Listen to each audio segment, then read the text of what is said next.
Ako ho yung investigador na humarap doon sa confidential informant. Yung kanyang mga ipinakikitang litrato, masyado pong mabigat yung mga involved. Merong artista, may politician. Sir, si ano po yan? Si Maricel. Maricel Soriano po. O maliban doon, ano pangalan nito na tawag nyo? Maria.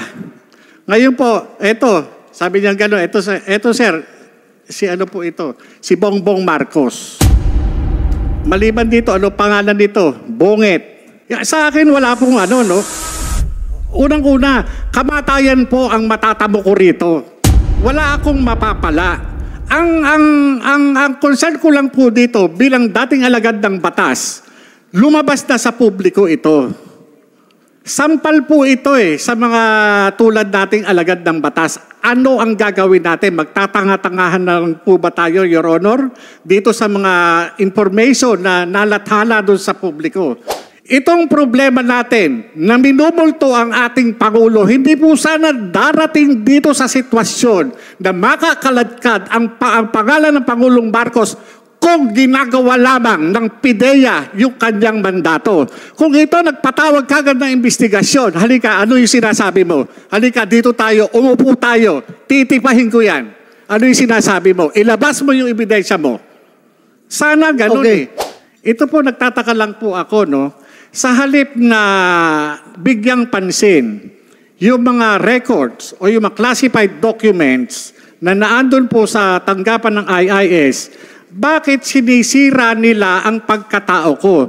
Bakit hindi nila pansinin yung nilalamang classified information na isinapubliko? Ako po nagtataka po ako, kaya po ako lumabas. Gawa ng nananahimik po ako nadamay po ako dito sa dokumentong pinresinta ng isang vlogger na si Maharlika. Nananahimik po ako Ang ano ko po dyan, ang tingin ko, nagkaroon po ng awayan sa loob ng PIDEA. Doon po ako nagtataka, ba't ako nadamay dito? Di ba? Hindi ho kaya nag-umpisa ito doon sa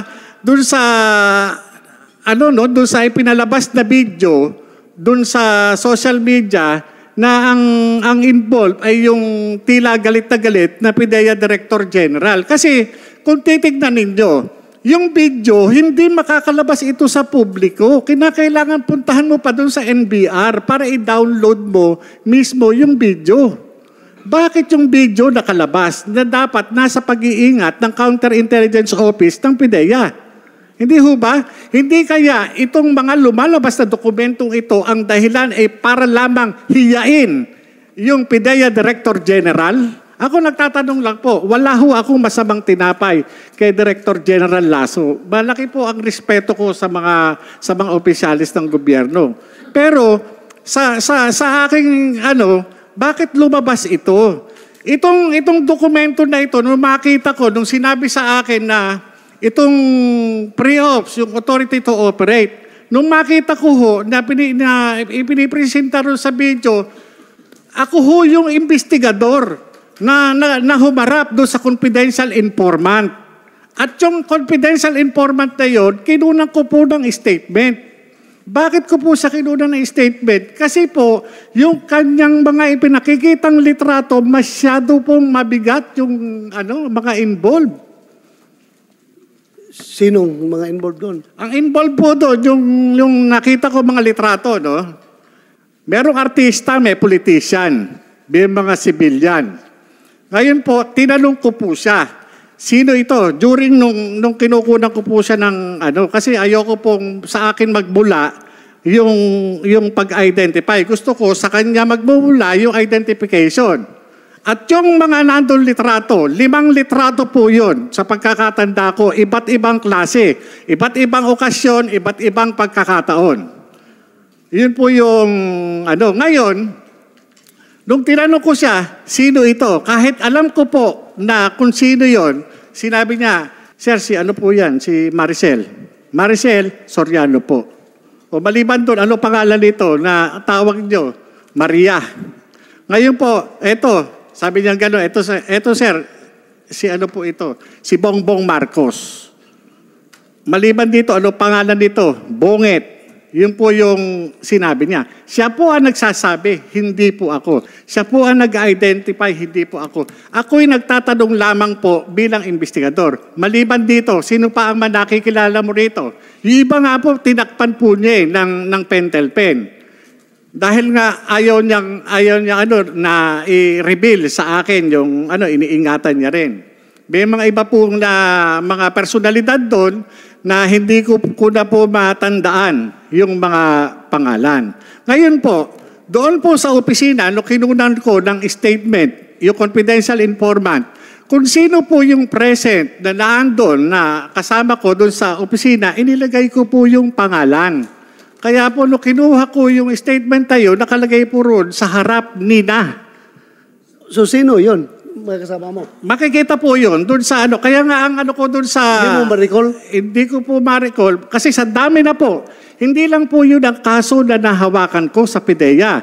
Kung tatanungin niyo po ako kung sino yung mga nakalagay doon, hindi ko mo tatandaan kasi kinakailangan ko yung dokumento. Kagaya po niyan. Sandali. Sir, so you confirm na yung papel na yon na nagkakalat na sa social media, yung dalawa, yung pre-operation report at saka yung authority to conduct operation, are they authentic documents? There are no such documents, Your Honor. There are no such documents? Yes, Your Honor. So ngayon, nandyan ngayon, so deny mo yan na hindi yan dokumento ng PIDEA? Yes, Your Honor. Your Honor. Yes.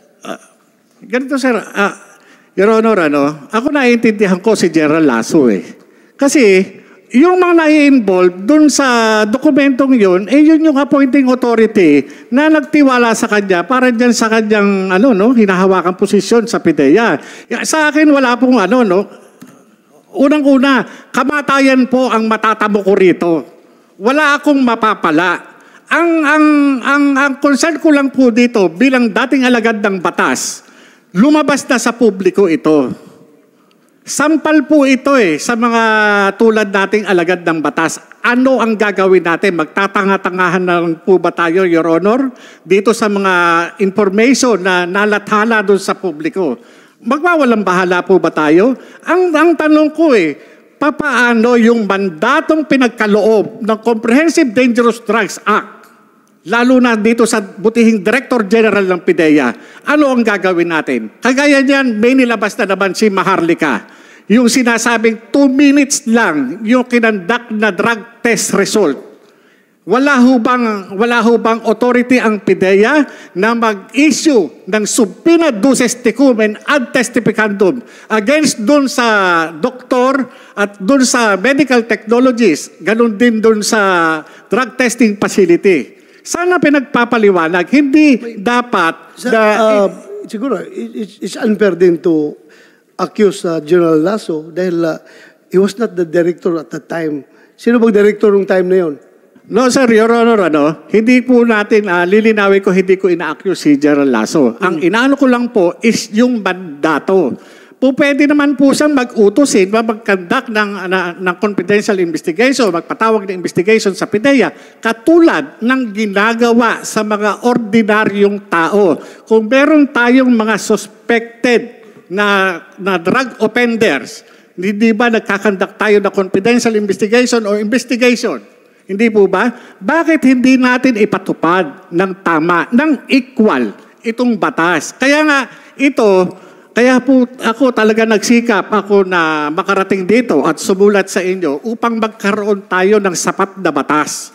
Kasi kung titignan ninyo, itong problema natin na minumulto ang ating Pangulo, hindi po sana darating dito sa sitwasyon na makakaladkad ang pangalan ng Pangulong Marcos kung ginagawa lamang ng PIDEA yung kanyang mandato. Kung ito nagpatawag kagad ng investigasyon, halika, ano yung sinasabi mo? Halika, dito tayo, umupo tayo, titipahin ko yan.